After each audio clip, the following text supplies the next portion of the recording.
दर्शकवृन्द टिकटकमा स्वागत गर्दछु र अब टिकटकमा हामी एकजना अतिथिका साथमा उपस्थित भइसकेका छौँ। आजको टिकटकमा हामीले गैर सरकारी संस्थासँग जोडिएर र उहाँका व्यक्तिगत विवरण या व्यक्तिगत जीवनसँग जोडिएर कुराकानी गर्ने प्रयत्न गर्नेछौँ। आज मसँग कुराकानी गर्नका लागि गैर सरकारी संस्था महासंघ लुम्बिनी प्रदेश समितिका उपाध्यक्ष हुनुहुन्छ धर्मलाल रोकायाज्यू र म उहाँलाई सबभन्दा पहिले कार्यक्रममा स्वागत गर्दछु। तपाईलाई स्वागत छ। धन्यवाद। आराम हुनुहुन्छ? ठिकै छ। अहिले पछिल्लो अवस्था या व्यस्तताको समय के छ तपाईको? अब मेरो मुख्य पेशा भनेकै गैर सरकारी संस्थाका गतिविधिहरूमा संलग्न भएर समाजसेवा गर्ने हो। अहिले हामी यो नोभेम्बर 25 देखि डिसेम्बर 10 सम्मलाई अहिले अन्तर्राष्ट्रिय महिला हिंसा विरुद्धको दिवसहरू हामी मनाइरहेका छौँ विभिन्न जिल्लाहरूमा। गैर सरकारी संस्था महासंघ, मानव अधिकार एलायन्स, राष्ट्रिय मानव अधिकार आयोग, शान्तिका लागि साझा अभियान, कोक्याप लगायत नेपालमा भएका अधिकांश नेसनल लेभलका नेटवर्कहरू, क्षेत्रीय लेभलका, प्रदेश लेभलका, जिल्ला लेभलका यी नेटवर्कहरूमा हामीले कोअर्डिनेसन गर्ने, समन्वय गर्ने र यो महिला हिंसा विरुद्धका अभियानमा सहभागिता देखाउने, ऐक्यबद्धता देखाउने काममा म अहिले व्यस्त छु। कोभिडका कारणले कति प्रभाव परेको छ तपाईहरुलाई? अब कोभिडको कारणले खासै समुदायमा गर्नुपर्ने गतिविधिहरू सञ्चालन हुन सकिरहेको छैन। यद्यपि नेपाल सरकारले अपनाएका जुन स्वास्थ्यका नीतिहरू छन् ती नीतिहरूलाई अवलम्बन गरेर केही गैर सरकारी संस्थाहरूले आफ्ना गतिविधिहरूलाई समुदाय लेभलमा लिनुभएको छ। यद्यपि धेरै गर्नुपर्ने काम चाहिँ कोभिडका कारणले अहिले चाहिँ हुन सकिरहेको छैन। कोभिडको क्षेत्रमा चाहिँ सहयोग गर्ने काम चाहिँ भइरहेको छ। तपाईको संस्थागत र व्यावसायिक जीवनका विषयमा हामी पछाडि पनि कुरा गरौँला। अहिले जस्तो एउटा कस्तो भनिन्छ भन्दाखेरि बिहानको सुरुवात सकारात्मक ढङ्गले बित्यो भने दिनभरि नै सकारात्मक मनोभाव पैदा हुन्छ र सकारात्मक ढङ्गले बित्छ भन्ने गरिन्छ। तपाईको दिनचर्या बिहान कसरी सुरुवात हुन्छ?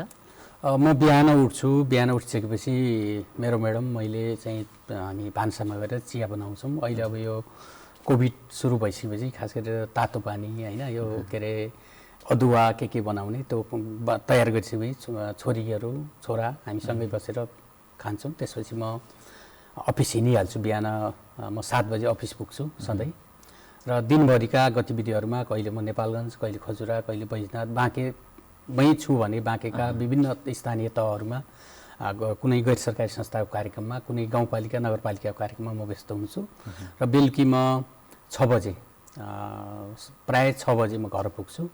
घर पुगिसकेपछि केटाकेटीसँग बसेर दिनभरि भएका के घरमा के काम गरे केटाकेटीले पढेन त्यो विषयमा हामी छलफल गर्छौँ। त्यसपछि खाना खान्छु। 1-आधा घण्टा फेसबुक चलाउँछु। त्यसपछि म चाहिँ सामाजिक सञ्जाल पनि याद गर्नुहुन्छ? म याद गर्छु। न्युजहरूमा या समाचारहरूको म हेर्छु। म न्युज हेर्छु। खास गरी मैले BBC कहिले पनि छुटाउँदिनँ बेलुकीको। बिहान काया कैरन सधैँ सुन्छु। उज्यालो नेटवर्क, उज्यालो समाचार म बिहान सुन्छु र नेपाल टेलिभिजन पनि म हेर्छु। खास गरी नेपालको आधिकारिक समाचार च्यानल भएकोले देशको राजनीति कता गइरहेको छ भन्ने विषयमा नेपाल टेलिभिजन पनि मैले हेर्ने गर्छु। रुचिको विषयहरू के छन् तपाईँको? म घुम्न मनपर्छ। धेरै ठाउँमा घुम्न, यात्रा गर्न चाहिँ असाध्यै मनपर्छ मलाई। गैर सरकारी संस्थामा लागिसकेपछि त झन् प्रोजेक्टका कुराहरू हुन्छन्, झन् धेरै घुम्ने अवसर पनि प्राप्त भए? अब यस्तो छ, गैर सरकारी संस्थामा लाग्न बित्तिकै घुम्न पाइन्छ भन्ने त्यो चाहिँ होइन। प्रोजेक्टको हिसाबले, परियोजनाको हिसाबले कुनै परियोजनामा चाहिँ यो लर्निङ सेयरिङका कुराहरू, अनुभव आदान प्रदानका कुराहरू पर्ने हुन्छ। त्यो भएकोले कहिले यो जिल्लाबाट अर्को जिल्ला, यो प्रदेशबाट अर्को प्रदेश, यो देशबाट अर्को देश त्यसरी चाहिँ जाने आउने क्रम चाहिँ हुन्छ। अध्ययनमा कतिको रुचि राख्नुहुन्छ? म अफिस आइसकेपछि सत्र पेपरहरू हेर्छु। पेपर हेरिसकेपछि बढी मेरो रुचि भनेको बिहान आउनु बित्तिकै मैले अफिसमा कान्तिपुर हामी कहाँ जे जान्छ तिनी सबै हेर्छु र मेरो बढी रुचि चाहिँ कहाँ चाहिँ परियोजना खोलेको छ, कहाँ युआई मागेको छ, कहाँ प्रपोजल मागेको छ त्यो चाहिँ हेर्छु। त्यो हेरिसकेपछि कतै मागेको छ भने त्यतातिर मैले बढी ध्यान दिन्छु र प्रपोजल लेख्नलाई, कन्सेप्ट नोट लेख्नलाई म चाहिँ बढी फोकस हुन्छु। परिवारमा कतिजना हुनुहुन्छ, को हुनुहुन्छ? अहिले मेरोमा मेरो भाइ बुहारी, म, मेरो 4टा केटाकेटी र मेरो बुढी। यो कुराहरू दैनिकी चल्दै गर्दाखेरिका र तपाईँको रुचिको कुरा सुनिसकेपछि म तपाईँको बाल्यकालतर्फ तपाईँलाई लैजान्छु। कस्तो थियो बाल्यकाल? तपाईँ बाजुरामा जन्मिरहँदाखेरिको अवस्था, त्यो परिवेश सम्झिनुहोस् न एकचोटि। अब म त अहिले पनि कसैको कस्तो भावना हुन्छ कस्तो धारणा हुन्छ भन्नुहुन्छ भने म यहाँबाट काठमाडौँ गएको छु भने मेरो घर मैले कोल नेपालगञ्ज भन्छु त्यो होइन म अहिले पनि मेरो घर बाजुरा नै हो भन्छु किन भन्दाखेरि म त्यो ठाउँमा जन्मेँ यद्यपि मैले त्यो ठाउँको लागि केही गर्न सकेको छैन तर मेरो जुन ठाउँमा मेरो जन्म भयो जुन आमाबाट जुन बुवाबाट म जन्मेँ मैले ठुलो स्वर्ग देख्ने अवसर पाएँ जब मेरो बुवासँग मेरो आमासँग म त्यो बाजुरामा नजन्मेको भए म यहाँ आएर तपाईँसँग कुरा गर्ने अवसर मेरो मिल्थेन होला जस्तो लाग्दछ र म बाजुरामा जन्मिँदाखेरि म एकजना म जेठो छोरा हो मेरो भाइ एकजना छन् मेरो बहिनीहरू हुनुहुन्छ 4वटा मेरो बहिनी यद्यपि उतै हुनुहुन्छ अहिले र मेरो भाइ र म यहाँ छौँ मेरो अहिले आमा हुनुहुन्न बुवा हुनुहुन्न हामी 2 भाइ हौ र मेरो अङ्कलहरू हुनुहुन्छ अरू अन्टीहरू हुनुहुन्छ उतै हुनुहुन्छ मेरो भाइले र मैले अहिले यही कोलपुरलाई एउटा कर्मथलो बनाएर हामी काम गरिरहेका छौँ बाल्यकालको त्यो सम्झनाहरू छन् जस्तो विद्यालय पढ्दै जाँदै गर्दाखेरिको या साथी सङ्गतिहरूको कुरा म स्कुल जाँदाखेरि हामी घरबाट हिँड्ने बेला एउटा ठुलो भिड थियो त्यो भिडमा चाहिँ बिहानै स्कुल हुँदाखेरि हामी त्यहाँ खाजा लुकाउँथ्यौँ मैले खाजा चोरेर खाइदिन्थेँ साथीहरूको त्यसपछि गएर हिँड्ने बाटोमा कोदो लाउने त्यो कोदोको चाहिँ मैले यसरी चाहिँ बनाइदिन्थेँ के अरे यसरी बनाएपछि कोही मान्छे बाटो छेक्ने कोही मान्छे आएपछि लडोस् भनेर त्यस्तो त्यस्तो काम त्यो स्वभाव थियो तपाईँको कस्तो अरू स्वभाव कस्तो राख्नुहुन्थ्यो त्यतिखेर बाल्य अवस्थामा सम्झिनुहोस् न एकचोटि बाल्य अवस्थामा खालको स्वभाव थियो तपाईँको तर मैले झगडा चाहिँ कसैसँग पनि गरिनँ मिलनसार हुनुहुन्थ्यो म कसैसँग पनि झगडा गर्ने रिस बोक्ने कहिले पनि गरेन म अहिले पनि मेरो त्यो चाहिँ कसैसँग पनि झगडा गर्ने मेरो आदत छैन मेरो बानी छैन अहिले पनि प्राथमिक तहसम्मको पढाइ त्यही नै सुरु भयो हजुर गाउँकै स्कुलमा साथी सङ्गतिहरू सम्झिनुहुन्छ विद्यालयका सम्झिन्छ मेरो एकजना दाई हुनुहुन्छ मभन्दा सिनियर दाई हुनुहुन्छ अहिले उहाँ अमेरिकामा हुनुहुन्छ अङ्गराज तिमेलसेना उहाँले मलाई चाहिँ म पढ भनेर उहाँले चाहिँ मलाई चाहिँ एकदमै कान निउठिदिनुहुन्थ्यो अनि म चाहिँ त्यति रुचि नराख्ने कहिले यता दौडिहाल्ने कहिले उता दौडिहाल्ने कहिले खेल्न गइहाल्ने म सम्झिन्छु त्यसपछि मेरो एकजना दाईलाई तत्कालीन नेकपा माओवादीबाट मारिनुभयो जनयुद्धको समयमा तुला भारती उहाँलाई पनि मैले सम्झिन्छु यो बाल्यकालमा तपाईँले गरेका उटपटाङ गतिविधि अघि पनि भन्दै हुनुहुन्थ्यो आजको स्थितिमा तपाईँहरूले भोग्दै गर्दाको जीवन र अहिलेको परिवर्तनहरूमा कसरी समीक्षा गर्नुहुन्छ यस्तो छ अहिले अब अहिले मैले अरूलाई सिकाइरहेको छु होइन हाम्रा विभिन्न समूहहरू छन् विभिन्न क्लबहरू छन् किशोरी समूहहरू छन् युवा क्लबहरू छन् सिकाउँछु तर कहिलेकाहीँ म सम्झिन्छु त्यो बाल्यकालमा मलाई कोही सिकाउने मान्छे त्यति बेला भइदिएको भए सायद मैले गर्थेन होला अभाव एकदम यो बाल्यकालमा शिक्षकहरूको नजरमा तपाईँ कस्तो मानिनुहुन्थ्यो त्यतिखेर सबभन्दा मलाई सरहरूले मलाई माया गर्नुहुन्थ्यो किन भन्दा सरहरूले भनेको मैले सबै कुरा मान्थेँ हामी एकपटक शैक्षिक भ्रमण गएका थियौँ हाम्रो अर्याल सर भन्ने हुनुहुन्थ्यो उहाँले मलाई पैसा दिनुभयो खसी किनेर लिएर आउँछ तर हामी 3-4जना साथीहरू थियो हामीले गुना मारेर पछि त्यसको प्रतिक्रिया केही आएन आएपछि चाहिँ सरले मलाई भन्नु त बदमास यस्तो काम पनि होइन त्यो कसरी आयो त्यो गुना मार्ने भनौँ न एउटा खसी किनेर लिएर त्यो पाहाडमा भिड ठुलो भिड थियो अनि हामी हिँड्दै जाँदाखेरि गुनालाई एकजना साथीले ढुङ्गा हान्नुभयो त्यो त खस्यो अनि यसो आइडिया आयो यसैलाई लगाउँ त्यहाँदेखि घरेलु हतियार माग्यौँ गाउँमा त्यसलाई काटकुट गरेर अनि लगेर धेरै वर्षपछि त्यो सर भेटिनु भयो मसँग नेपालगञ्जमा के छ गुना सिकारी भन्दै एउटा रमाइलो पल पनि हो त्यो हजुर होइन त्यसपछि किशोर अवस्था प्रवेश गरौँ न तपाईँको एसएलसी लगभग एसएलसी चाहिँ कसरी किशोर अवस्थामा झगडा चाहिँ गर्थिनँ उटपट्याङ काम चाहिँ म धेरै गर्थेँ त्यो उमेरमा साथीहरूलाई होइन म भन्दा पनि खास गरी साथीहरूलाई लगाउँथेँ कि एकपटक के भयो भन्दाखेरि मेरो घरबाट लगभग आधा घन्टाको दुरीमा थियो एकजना त्यहाँ चाहिँ सुन्तला फलेको थियो यो चिसो समयमा पुष माघतिर हो क्या अथवा कार्तिक केमा पर्छ यो सुन्तला त्यो सुन्तलाकोमा रसी बाँधेर घाँडा त्यो बजाउने झुन्डा रहेछ त्यो घरको मुख्य मान्छेले चाहिँ यसो डोरीले आफू चाहिँ सुतिरह अनि हामी 4-5 जना साथीहरू गयौँ। अनि म चाहिँ यतै बसेँ, अरू साथीहरूलाई पठाएँ त्यहाँ। अनि एकजना साथी माथि जब चाहिँ सुन्तला टिप्दै हुनुहुन्थ्यो, यताबाट ढुङ्गाले ठ्वाक्क हानेको त्यो घन्टा बसेपछि त्यहाँको घरको मान्छे आएर उहाँलाई चाहिँ छोप्नु भयो। त्यो सुन्तलासहित उहाँलाई त्यहाँ राख्नु, हामी भाग्यौँ। भोलिपल्ट बिहान मेरो घरको ठ्याक्क अगाडि त्यो के ठुलो खोला थियो, त्यसमा उहाँलाई चाहिँ राखियो। यता चाहिँ पञ्चे सबै पञ्चहरू जम्मा भएर चाहिँ कुरा गर्दै थिएँ। म यसो निस्केँ, त्यो चाहिँ अङ्कल नाता पर्नुहुन्थ्यो। कस्तो काम गरे अङ्कल, तपाईँले त यस्तो काम नगर्नुपर्ने, तपाईँ चाहिँ चोर जस्तो मान्छे, यस्तो चोर्ने होइन नि भने उहाँले हेर्नुभयो बेसरी मलाई।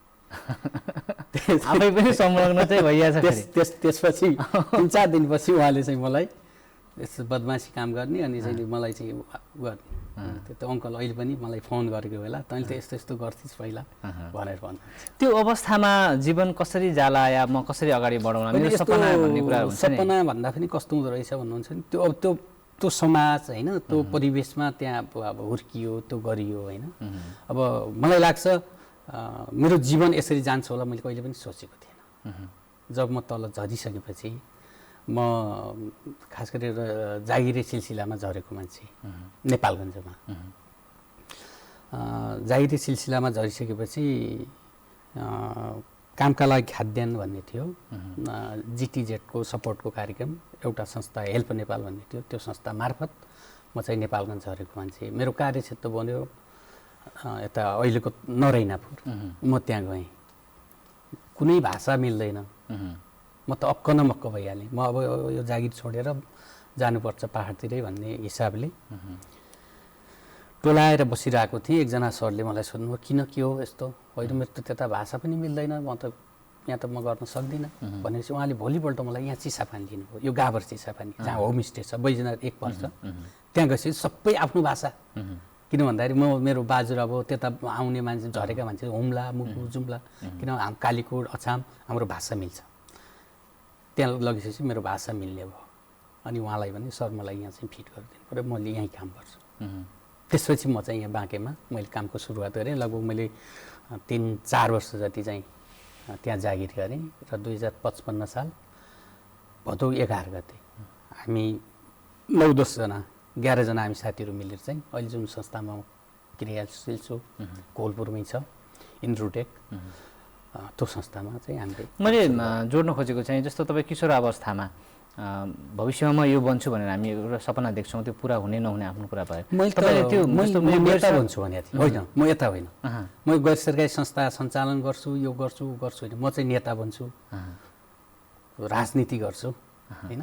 म चाहिँ नेता बन्छु अथवा म होइन जिल्ला सभापति बन्छु, गाउँ विकास समितिको अध्यक्ष बन्छु, त्यहाँसम्म चाहिँ मैले सोच राखेँ। त्यो परिवेश बनेन पछि बनेन, किन भन्दाखेरि मेरो ट्र्याक नै फरक भयो।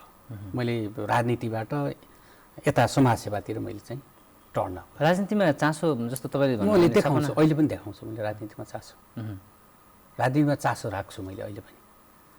र गैर सरकारी संस्थामा लागिरहँदाखेरि राजनीतिले जुन तपाईँको सपना थियो पुरानो, केही म्याच गर्छ त्यसमा? गर्छ, किन नगर्नु, गर्छ।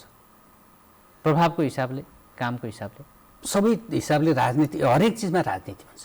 राजनीति भन्ने हाम्रो बुझाइ के छ भने राजनीति भन्न बित्तिकै त्यो चाहिँ एउटा पार्टीको झन्डा समाएर एउटा नेताको चाकरी गर्नु, त्यो मात्रै राजनीति होइन। अहिले तपाईँ हामी पनि यो कुरा गरेर हामीले पनि राजनीति गरिरहेछौँ। समाज रूपान्तरण गर्न पनि त राजनीति गर्नु, समाज परिवर्तन गर्न पनि राजनीति गर्नु। पाटो फरक तर नीति निर्माणमा तपाईँ पनि हुनुहुन्छ, हाम्रो पनि भूमिका हुन्छ। वैवाहिक जीवनलाई जोडौँ न, विवाह कसरी भयो? मेरो लभ म्यारेज गर्नुभयो है। कति छन् अहिले बालबच्चा? मेरो 3टा छोरी, एउटा छोरा। म्याडम अहिले बैजनाथ गाउँपालिका कार्यपालिका सदस्य हुनुहुन्छ। भनेपछि अब यो परिवेश जुडाउँदै गर्दाखेरि या अगाडि बढ्नलाई चाहिँ श्रीमतीको साथ सहयोग कतिको अपेक्षा हुन्छ या कस्तो छ? एक रथको 2 पाङ्ग्रा भन्छ नि होइन। मैले पनि त उनलाई अवसरबाट वञ्चित गराएको भए, उनी पनि त कार्यपालिका सदस्य हुन्थिन्। त्यो भएकोले हरेक चिज, हरेक कुरामा मलाई चाहिँ मेरो श्रीमतीको सपोर्ट छ। किन भन्नुहुन्छ भने म बिहान 7 बजे निस्किन्छु, साँझ 6 बजे जान्छु। कहिले म 15 दिन काठमाडौँ बस्छु, कहिले 10 दिन म पोखरा बस्छु, कहिले लुम्बिनी बस्छु। मेरो जागिर छैन। तर जस्तो तपाईँले आफ्नो मिसेसबाट या श्रीमतीबाट अपेक्षा गरिराख्नु भएको छ, तपाईँले उहाँले चाहिँ तपाईँलाई सहयोग गरिराख्नु भएको छ, तपाईँ आफै कतिको सहयोग गर्नुहुन्छ उहाँलाई राजनीति या अरू कुराहरूमा लाग्नका लागि, समाजसेवामा लाग्न? मैले एकदम, मेरो एउटा के छ भन्दाखेरि तिमीले किन यो काम गर्यौ, तिमी यो नगर, तिमी यता नजाऊ, तिमी यो नगर, म कहिले पनि भन्दिनँ, कहिले पनि मैले त्यो गर्दिनँ।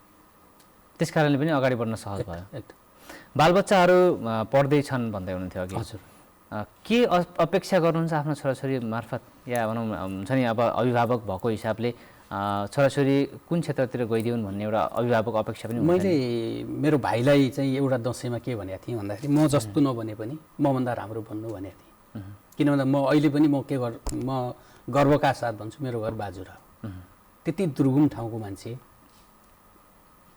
म यहाँ आएर यो काम गरिरहेको छु। म बाजुरामै हुन्थेँ भने सायद तपाईँ मलाई बोलाउनु हुन्थेन होला नेपाल टेलिभिजन भनौँ न। मेरो केटाकेटीसँग मेरो अपेक्षा पनि थियो, म जत्तिकै नबने पनि मभन्दा ज्ञानी बन्नु पऱ्यो, मभन्दा राम्रो बन्नु पऱ्यो, मभन्दा असल मान्छे बन्नु पऱ्यो।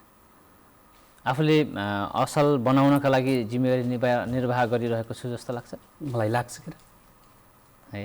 मलाई लाग्छ। बाजुरा फर्केर जानुहुन्छ कहिले? जब तपाईँ अहिले भन्दै हुनुहुन्छ मेरो जन्मस्थान बाजुरामा छ। होइन, म अहिले ट्राई गरिरहेको छु एक दुईवटा, अब खाली हात नजाम भन्ने हिसाबले मैले एक दुईवटा परियोजनासँग, अन्तर्राष्ट्रिय परियोजनासँग मैले अनुरोध गरिरहेको छु केही काम गर्नुपर्छ त्यो ठाउँमा भनेर। सम्भवतः सहयोग मिलेपछि म केही कार्यक्रमहरू लिएर जान्छु होला भनेपछि त्यो अपेक्षा पनि छ। अब यो व्यक्तिगत जीवन टुङ्गाइरहँदाखेरि व्यावसायिक जीवनतर्फ फर्क्यौँ। तपाईँले अघि कामको सिलसिलामा नेपालगञ्ज आउनुभयो भन्दै हुनुहुन्थ्यो, कसरी यो गैर सरकारी संस्थातर्फ यो क्षेत्रमा आउनुभयो तपाईँ?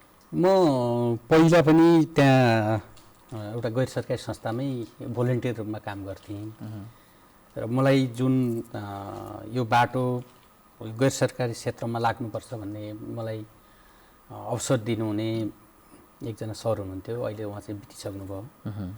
म नेपालगञ्ज आइसकेपछि मेरो यति लामो कपाल पालेको थिएँ मैले।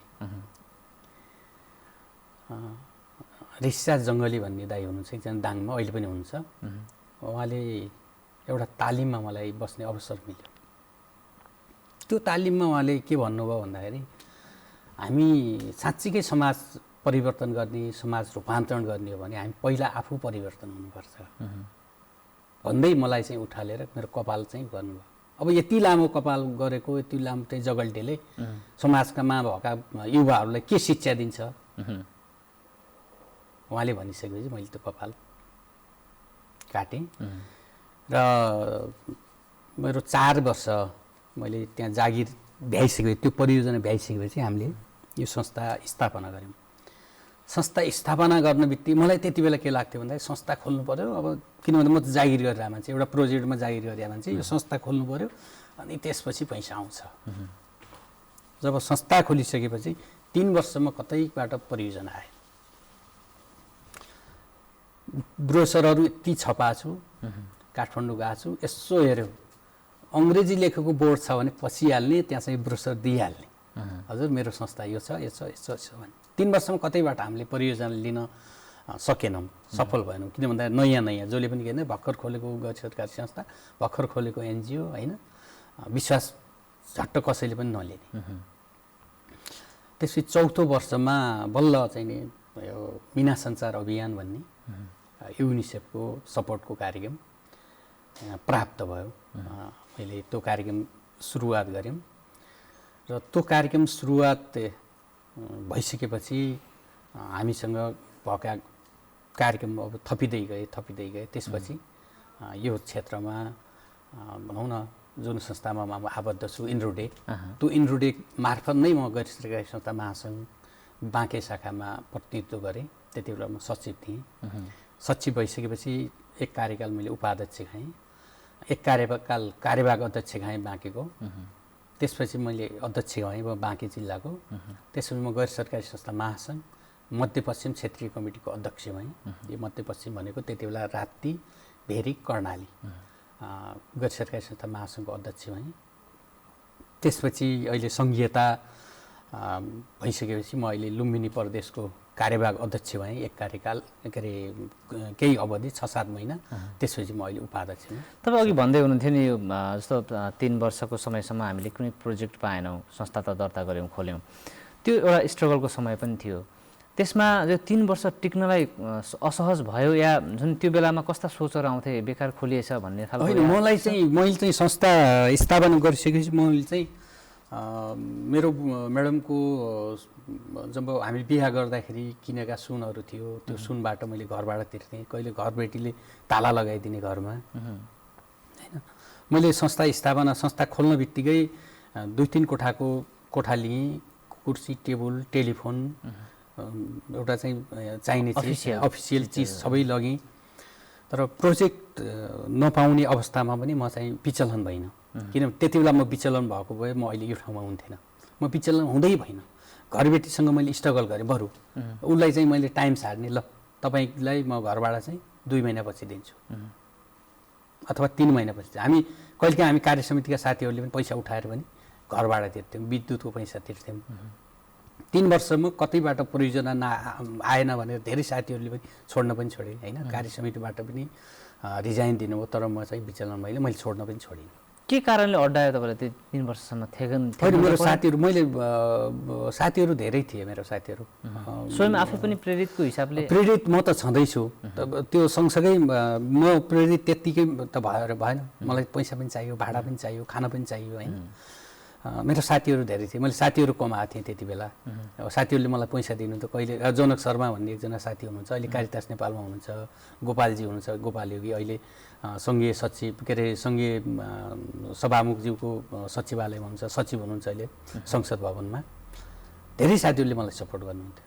यो गैर सरकारी संस्थामा लागिसकेपछि धेरै कुराहरू गरेँ या समाजलाई परिवर्तनका लागि आफ्नो जिम्मेवारी भूमिका खेलेँ जस्तो लाग्छ तपाईँलाई? मलाई लाग्छ नि। मैले क्लबमा, मेरो बाल क्लबमा काम गर्ने भाइहरू अहिले ठुल्ठुलो स्थानमा हुनुहुन्छ, मलाई खुसी त्यो लाग्छ। आइएनजिओमा जागिर गर्नुहुन्छ, एक्सनेट नेपालदेखि लिएर कोही प्लानमा हुनुहुन्छ, कोही कतै हुन्छ, बाल क्लबमा हुनुहुन्थ्यो उहाँहरू। समूहमा म गएर समूह बनाउँथेँ, बाल अधिकार के हो भनेर सिकाउँथेँ, उनीहरूको भूमिका के हुन्छ, बालबालिकाको भूमिका के हुन्छ, उनीहरूलाई वक्तित्व कला, हाजिर जवाब प्रतियोगितामा मैले सहभागी गराउँथेँ। ती भाइहरू अहिले ठुलो स्थानमा हुनुहुन्छ, त्यो हो नि। तपाईँ यो गैर सरकारी संस्था महासङ्घ लुम्बिनी प्रदेशको उपाध्यक्ष हुँदै गर्दाखेरि लुम्बिनी प्रदेशमा कस्तो भूमिका निर्वाह गरिरहेको छ तपाईँको संस्थाले अहिले चाहिँ? अब गैर सरकारी संस्था महासङ्घ भनेको विभिन्न गैर सरकारी संस्थाहरूको छाता सङ्गठन हो। यो 12वटै जिल्लामा छ। लुम्बिनी प्रदेशका 12वटै जिल्लामा यसको जिल्ला शाखाहरू छ। शाखाले आफ्ना गतिविधिहरू सञ्चालन गर्छ। जस्तै यो 16 दिने अभियानमा पनि हरेक जिल्ला शाखालाई हामीले आग्रह गरेका छौँ, यो अभियान चाहिँ तपाईँले आफ्ना आबद्ध संस्था मार्फत आफ्ना समूहमा लैजानुहोस्, आफ्ना समुदायका महिला दिदीबहिनीहरूलाई, पुरुष दाजुभाइहरूलाई सशक्तिकरण गर्ने काम गर्नुहोस् भनेर हामीले सदस्य संस्था गैर सरकारी संस्था महासङ्घ जिल्ला शाखा मार्फत हामीले आह्वान गरेका छौँ। त्यो अनुरूप विभिन्न किसिमका क्रियाकलापहरू गरिरहनु भएको छ अहिले। भनेपछि त्यो बाहेक अरू क्रियाकलापहरू विकास या शिक्षा क्षेत्रसँग सम्बन्धित त्यस्तो? अब गैर सरकारी संस्था महासङ्घले आफैले विकास, शिक्षा यो भन्ने काम गर्दैन। उसले आबद्ध भएका गैर सरकारी संस्थाहरूको क्षमता अभिवृद्धि गर्ने काम, नेतृत्व विकास गर्ने काम र नीतिगत तहमा गैर सरकारी संस्था र सरकारी निकायलाई समन्वयमा मैले जोड्न खोजेको चाहिँ तपाईँ मातहतका अरू निकायहरू छन् जो अन्य संस्थाहरू, उनीहरूले गरेको क्रियाकलापहरू मैले भन्नु सरकारलाई या सघाउने कुराहरूमा, विकास निर्माणका कुरा या शिक्षा क्षेत्रमा या अरू कुराहरूमा तपाईँहरूले केही सहयोग त्यस्तो केही गर्नुभएको छ या तपाईँ मातहतका निकायले त्यस्तो केही गरेका छन् भन्ने कुरा? जस्तै म आबद्ध संस्था छ इनरुटेक मार्फत चाहिँ हामीले धेरै काम गरेका छौँ। बाँकी जिल्लामा मात्रै हामीले यो कोभिड सुरु भइसकेपछि पनि हामीले धेरै काम गऱ्यौँ र अहिले बाँकी जिल्लाका 8वटै स्थानीय तहमा हामीले बर्थिङ सेन्टरहरू निर्माण गरिदिने काम गरिरहेका छौँ। त्यसपछि इक्विपमेन्टहरू, हेल्थ इक्विपमेन्टहरू सपोर्ट गर्ने काम गरिरहेका छौँ।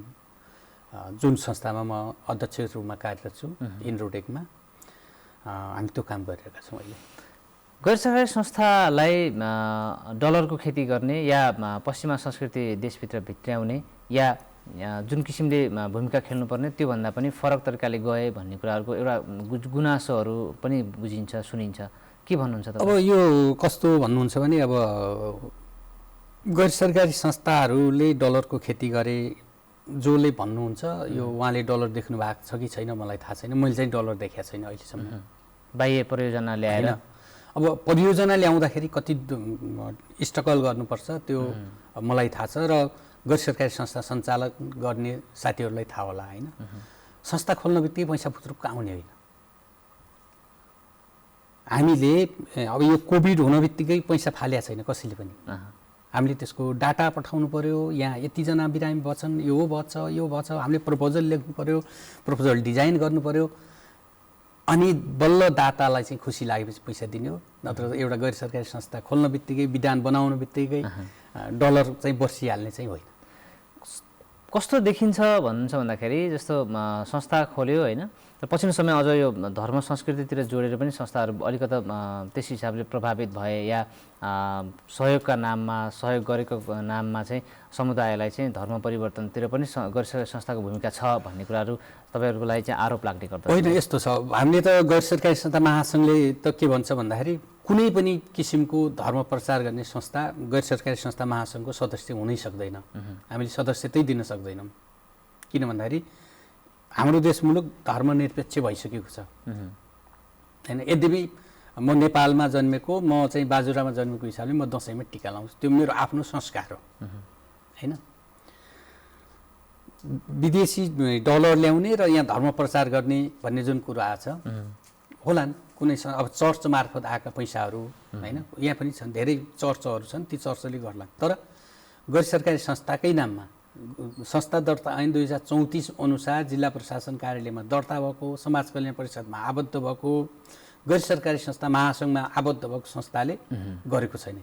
यदि गरेको छ भने त्यो गैर सरकारी संस्था महासङ्घको सदस्य त हुन सक्दैन।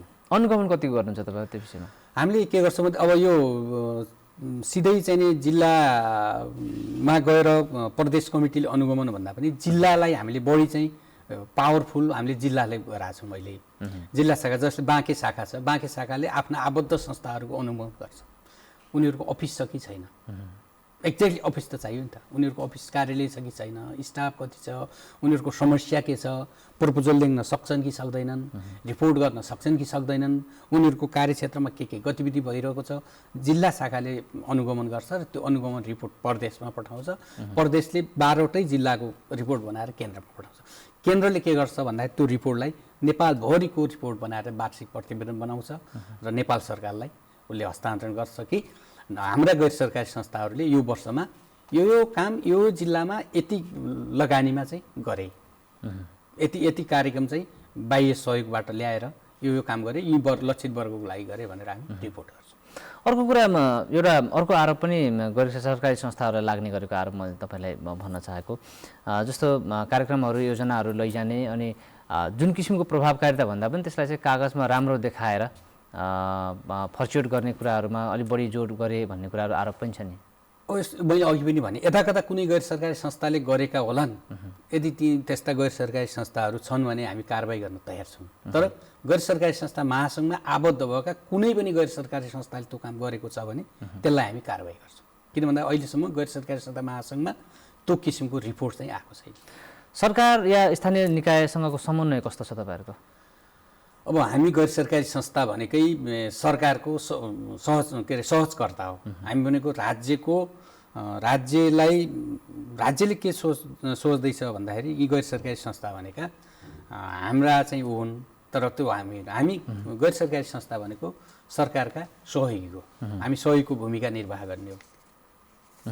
त्यो सहयोगको भूमिका निर्वाह गर्दै गर्दाखेरिको चुनौतीहरू या हुन्छ नि अझै काम छ भन्दाखेरि अब हामीले सहयोग गर्ने हो, उहाँहरूले कति सहयोग लिने भन्ने कुरा त्यहाँ उहाँहरूको भर पर्छ होइन। अघि भन्दै हुन्थ्यो तपाईँले, हामी गैर सरकारी संस्थाहरूले वैदेशिक होइन बाहिरबाट केही सहयोग ल्याएर आउने हो। हामी त्यो वैदेशिक सहयोग लिने हाम्रो अधिकार हो कि त्यो सहयोगलाई हामीले नेपाल सरकारका हरेक कार्यक्रममा हामीले सपोर्ट गर्ने हो, सहयोग गर्ने हो। त्यो हामीले सहयोग गरिरहँदा उहाँहरूले त्यो सहयोगलाई सहज स्वीकार्ने कि नस्वीकार्ने भने त्यो स्थानीय तह अथवा स्थानीय निकायका पदाधिकारी प्रतिनिधिज्यूकोमा नियत हुन्छ। हामीले सहयोग गरिरहँदा उहाँले सहज ढङ्गले लिने यो हाम्रो लागि ल्याएको चिज हो होइन, यो चाहिँ यहाँको लागि उहाँहरू यो समुदायको लागि ल्याइदिनु भएको छ भनेर लिनुहुन्छ, अथवा डलरको खेती गर्नुको निमित्त उहाँहरूले ल्याउनु भएको होइन, उहाँहरूले कागजमा गराउनुहुन्छ भन्नुहुन्छ, यो त उहाँमा नियत। कस्तो धारणा पाउनुहुन्छ त्यसो भने तपाईँले भनिरहँदाखेरि सरकारले चाहिँ तपाईँलाई कसरी बुझेको छ? दुई किसिमको हुन्छ। यो कस्तो हुन्छ, एक त हामीमै पनि भर पर्छ, हामीले कुन बिहेभ गरिरहेका छौँ स्थानीय सरकारलाई होइन, स्थानीय जनप्रतिनिधिलाई कुन दृष्टिकोणले हामीले हेर्छौँ, एउटा त्यो हुन्छ। अर्को के हुन्छ भन्दाखेरि सबभन्दा राम्रो सबभन्दा हुने भने कोअर्डिनेसन, समन्वय राम्रो भूमिका हामीले यदि गर्न सक्यौँ भने अहिलेका स्थानीय तह, खास गरी बाँकेको कुरा गरौँ, म अहिले बाँकेमा छु, बाँकेको स्थानीय तहको 8वटा स्थानीय तहमा राम्रो समन्वयमा हाम्रा गैर सरकारी संस्थाहरूले काम गरिरहेका छन्। कुनै पनि स्थानीय तहले उहाँहरूका कार्यक्रम, हाम्रा गतिविधिहरू, गैर सरकारी संस्थाका गतिविधिहरूलाई इन्कार गरेर गएको अवस्था यो छैन, उल्टै सपोर्ट गरेर सहयोग गरेर चाहिँ काम गरिरहनु भएको छ। भनेपछि जुन अपेक्षाकृत तपाईँहरूले सहयोग अपेक्षा गर्नुभएको छ त्यो सबै कुराहरूमा सबै गरिरहनु भएको छ, सबै स्थानीय तहले गर्नुभएको छ। अहिले अब यो 16 दिने हिंसाको कुरा जोडौँ न, तपाईँ आफै पनि त्यसमा लागिराख्नु भएको छ। गैर सरकारी संस्थाहरूले हिंसा न्यूनीकरणका लागि चाहिँ कस्तो भूमिका निर्वाह गरिरहेको पाउनुहुन्छ? मैले अघि पनि भने यो खास गरेर यो अन्तर्राष्ट्रिय दिवस हो, यो दिवसमा हामीले सहजीकरणको भूमिका निर्वाह गरेका छौँ। राज्यले खास गरी अहिले त 3 तहको सरकार भइसकेपछि स्थानीय सरकारले आफूबाट त आफ्नो गाउँपालिका नगरपालिकामा त्यस्ता किसिमका घटना घटे कि घटेनन् अनुगमन गर्ने, नियन्त्रण गर्ने काम चाहिँ राज्यको। त्यो गर्ने काममा चाहिँ हामीले सहजीकरण गर्ने, हामीले चेतनामूलक कार्यक्रम गर्ने हो, चेतनामूलक कार्यक्रम फैलाइदिने हो। यो 16 दिने अवधिमा मात्रै नभएर अरू समयमा पनि महिला हिंसा गर्नु हुँदैन, बाल विवाह गर्नु हुँदैन भनेर हामीले सहजीकरण सचेतीकरण गर्ने काम चाहिँ गैर सरकारी संस्थाको। तपाईँहरूले आफ्नो तर्फबाट काम गरिराख्नु भएको छ, देशैभरि तपाईँको सञ्जाल पनि छ, सरकारले आफ्नो हिसाबले काम गरिरहेको छ, तर यस्ता हिंसाजन्य घटनाहरू न्यूनीकरण भएको पाइँदैन क्या? कसको कमजोरी होला जस्तो लाग्छ तपाईँलाई, कि हामी कतै चुकिरहेका छौँ? होइन, यो यसमा के भन्दाखेरि अब एकोरो राज्यलाई मात्र हामीले भनेर हुँदैन होइन, र अब गैर सरकारी संस्थाले पनि गरिरहेको छ, राज्यले पनि गरिरहेको छ। अब सचेतना भएन भन्न पनि भएन होइन, किन भन्दा गैर सरकारी क्षेत्रको पनि त्यत्तिकै लगानी छ, राज्यको पनि त्यत्तिकै लगानी छ, पुलिस प्रशासन पनि लागिरहेकै छ, गरिरहेकै छ होइन। त्यो अब समुदाय हेरेर पनि भएको छ। मैले त्यही जोड्न खोजेको, जस्तो हामी चेतना स्तर बढाउनका लागि तपाईँहरूले आफै पनि त्यत्रो लगानी गरिराख्नु भएको छ, कामहरू गरिराख्नु भएको छ, सबैतिरबाट काम पनि भइरहेको छ, तर पनि यस्ता घटनाहरू न्यूनीकरण हुन सकिरहेका छैनन् होइन। त्यो घटना न्यूनीकरण नहुँदाखेरिका अप्ठ्याराहरू अवस्थाहरू त हामी समाजमा देख्छौँ नि त, प्रभावहरू। अस्ति मात्रै नेपालगञ्जमा जब यो अभियान सुरु भइसकेपछि एउटा घटना घट्यो नेपालगञ्जमा, एउटा मुस्लिम महिलामाथि। हामी सबै त्यहाँ नेपालगञ्जका मुस्लिम साथीहरू, गैर सरकारी सङ्घ संस्थाहरू हामी सबै त्यहाँ भेला भयौँ। अब राज्यले गर भनेर त लगायो होइन नि त, पुलिस प्रशासनले ल तैँले चाहिँ यस्तो चाहिँ हिंसाको काम गर भनेर त पठायो होइन उसलाई, न गैर सरकारी संस्थाले तैँले यो काम गर भनेर पठायो, न त्यो कम्युनिटीमा त्यो समुदायमा सचेतनाको कार्यक्रम भएको छैन भन्न नि मिल्दैन। यस्ता घटना भएका छन् कि जहाँ हामीले काम पनि गरिरहेका छौँ, सचेतनाको काम पनि भएको छ, पुलिस प्रशासन पनि नजिकै छ होइन, राज्यका हरेक चिजबाट त्यहाँ नजिक छ, यद्यपि घटना घट्यो। त्यो भनेको उसको मानसिकता हो, जुन घटना घटायो त्यो व्यक्तिको मानसिकता के भयो त भन्दाखेरि उसको पहिलादेखिको मानसिकता के थियो, त्यो के भन्छ नुहुने कामतिर चाहिँ बढी चाहिँ उसको चाहिँ दिमाग उसले लगायो। भनेपछि यस्ता किसिमका घटना या अन्य घटनाहरू पनि सामाजिक विकृतिहरू घटाउनका लागि चाहिँ कसको भूमिका कस्तो हुनुपर्छ, प्रभावकारी भूमिका खेल्न के गर्नुपर्छ? प्रभावकारी भूमिका अहिले पनि तपाईँको नेपाल सरकारको होइन, नेपाल पुलिस त्यत्तिकै लागिरहेको छ। मैले अघि भने स्थानीय निकाय त्यत्तिकै क्रियाशील हुनुहुन्छ, गैर सरकारी संस्थाहरू सबै क्रियाशील छन्, समुदायमा सबै किसिमका सचेतीकरणका कार्यक्रमहरू सबैले गरिरहेका छौँ होइन।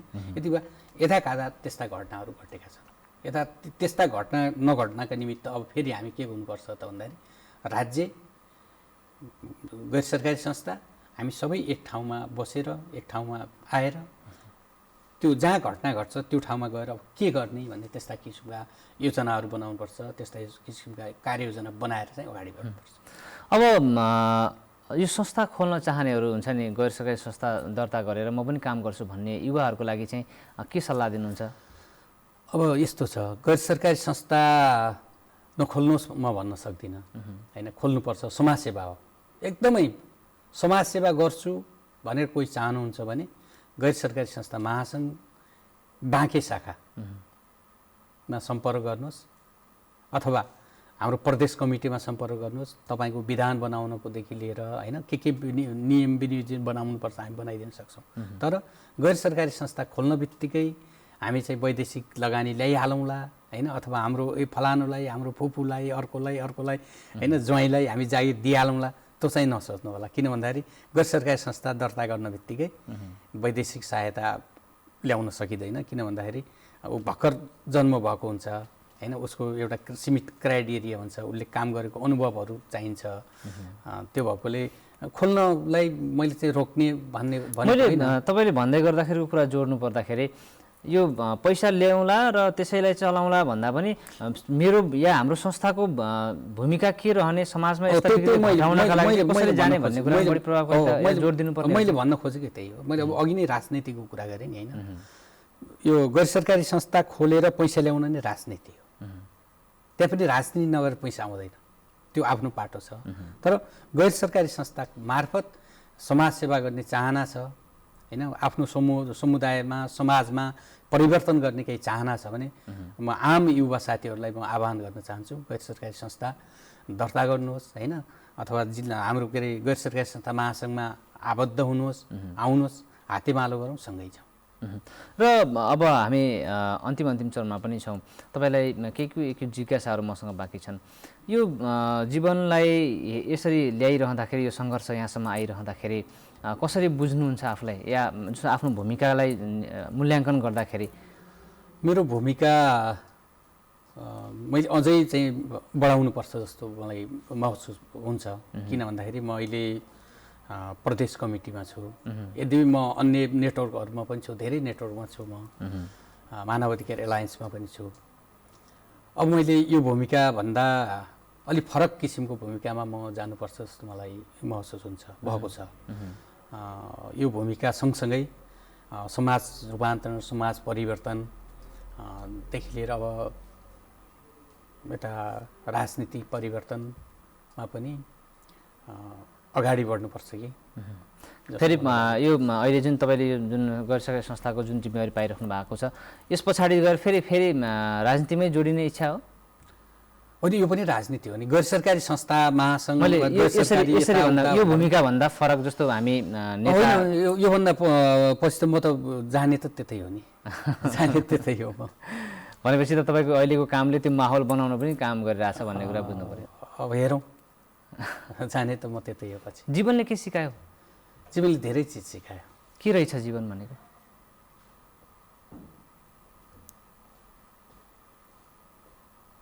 धेरै चिज सिकायो। जीवन भनेको वास्तवमै मान्छे जन्मिएपछि